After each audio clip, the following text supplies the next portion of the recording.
અમારે એક ભાઈનો દાખલો છે. એ ભાઈને તકલીફ થઈ હતી એના ઘરનાને. પછી જુનાગઢના હતા. એટલે જુનાગઢમાં એમને દવાઈ કરાવી અમુક જગ્યાએ. પછી ભુવાને આવું બધું કરાયું, પણ એ બેનને સારું ના થયું. દિવસે દિવસે તકલીફ વધતી ગઈ અને બધા કંઈક ને કંઈક વ્યાપ બનવા ખોતા. હવે આવડો ભાઈ કામ કંઈ કરી શકે નહીં અને એમના પત્નીની પાછળ જતા કહેવા મતલબ હા બરબાદ થઈ ગયો. આ સત્ય ઘટના કહું છું, કોઈ વાર્તા નથી. પછી એમને કોઈએ કીધું કે ભાઈ અમદાવાદની બાજુમાં એક ગામ છે, ત્યાં એક ભુવા છે અને એ પ્રખર ભુવા છે કે મેરડી માના અને કણબી પટેલ હતા એ ભુવા.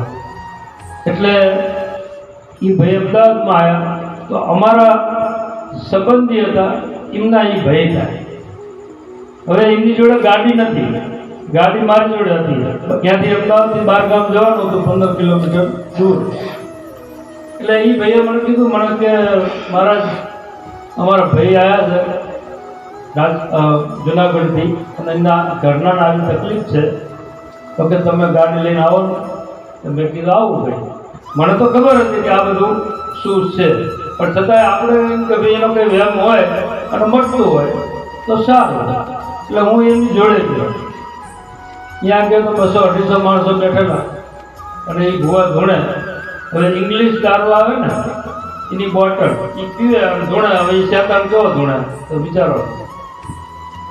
કોઈ માતાજી હોય એ દારૂ પીવે ખરી, અંબાજી હોય કે ખોડિયાર હોય કે મેલડી હોય કે ગમે તે હોય, કોઈ ઇતિહાસમાં છે જ નહીં.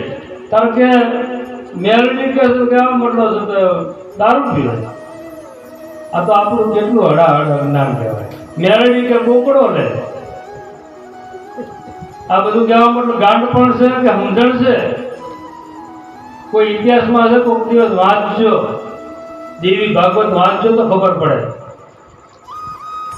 આ બધું કુદરત છે, પણ મુદ્દે આપણે ડાયડું ભડાકા મારતી હોય એટલે કહેવા મતલબ એ નિમિત્ત કરી કરીને ખાતા હોય. હવે આ આપણો સનાતન ધર્મ છે કે આસુરી ધર્મ કહેવાય. એટલે આમાંથી આપણે બહાર નીકળવાનું છે. એટલે અમારું કહેવાનો મતલબ જ છે બહુ આગળ ના વધી શકો તો કંઈ નહીં, પણ આમાંથી બહાર નીકળી જાઓ ને તો આ તમારો બેડો પાર થઈ જશે. એટલે કૃષ્ણ ભગવાને અર્જુનને વાત કરી એટલે કે ભાઈ હું આવી રીતે સર્વ જગ્યાએ વ્યાપક છું અને સર્વ જગ્યાએ હાથ પગને મુખ છે, સર્વને વ્યાપી રહું છું. હવે આ પરમાત્મા છે તો સર્વને વ્યાપી હોય તમારામાં ના હોય હે, મારામાં ના હોય તો એને તો આપણે હજી કોઈ દિવસ ઓળખો જ નથી. અને આપણે એને પકડ તો આપણે કેવી છે પૂછીએ આ દાદા કે તમે કેવા છો કે અમે કોળી છીએ. આ દાદાને પૂછી તમે કેવા કે અમે ભરવાડ છીએ. આ દાદાને પૂછી કે તમે કેવા છો કે અમે બાવાજી છીએ. બરોબર. હવે આ પકડ છૂટે. આમાં બાવાજી ગોતો હોય જડે ખરા, આમાં સાથે ગાવામાં ભરવાડ ગોતો હોય જડે ખરો હે, આમાં કોળી ગોતો હોય જડે, એકેમાં ના જડે.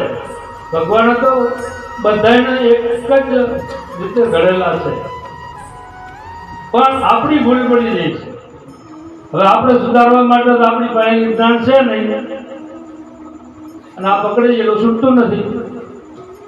એટલે કૃષ્ણ ભગવાને કીધું કે ભાઈ જો તારે આ વાતને સમજવી હોય ને તો મેં તો તને અલગ અલગ રીતે સમજાય, પણ છતાંય તારે તત્વદર્શી સંતના ચરણમાં જવું પડશે. તો કે પ્રભુ થોડીક પણ રીત તો બતાવો પહેલા. એટલે એને કીધું કે ભાઈ જો મારું આ વિરાટ સ્વરૂપ છે, એ જે તને વાત કરી ને એ મારું વિરાટ સ્વરૂપ છે. હવે આપણે પેલા ફોટા જોયું છે ને એ પકડે જેનું છૂટતું નથી. હવે એવો ભગવાન નહીં હોય તો એ હુએ કેવી રીતે, બે કેવી રીતે, એને કંઈક કાર્ય કરવું હોય તો કરે કેવી રીતે હે. એ છે ખરો 1000 હાથ વળવે છે, 1000 મસ્તક વળવે છે, પણ એ આમાં છે. અને આપણે કહેવા મતલબ કોટામાં રાહ જોઈ ગયા છે, હમણાં દેખાય છે, હમણાં પ્રસન્ન થાય છે, જિંદગીમાં ના થાય હે. હવે એ વિરાટ સ્વરૂપનો અનુભવ કરવા માટે અર્જુને કીધું કે પ્રભુ તમે સર્વવ્યાપક છો તો મને એ અનુભવ કરાવો. અને એ જ્ઞાન તારે કીધું કે અર્જુન એમ ના થાય તો કે તો એના માટે કે પહેલાં તું 3.5 હાથનો અર્જુન થઈ બેઠો છું ને એ મટી જા. હવે આપણે તો મટવું નથી, કોળીએ નથી મટવું, કણજીએ નથી મટવું, દરબારે નથી મટવું. હું કંઈક છું. જ્યાં સુધી હું છે ને ત્યાં સુધી હરિનો ભેટો કોઈ દિવસ ના થાય. કોઈ એમ કહેતું હોય કે મને મળ્યો લાવો, એની પાસે પ્રમાણ જ ના હોય.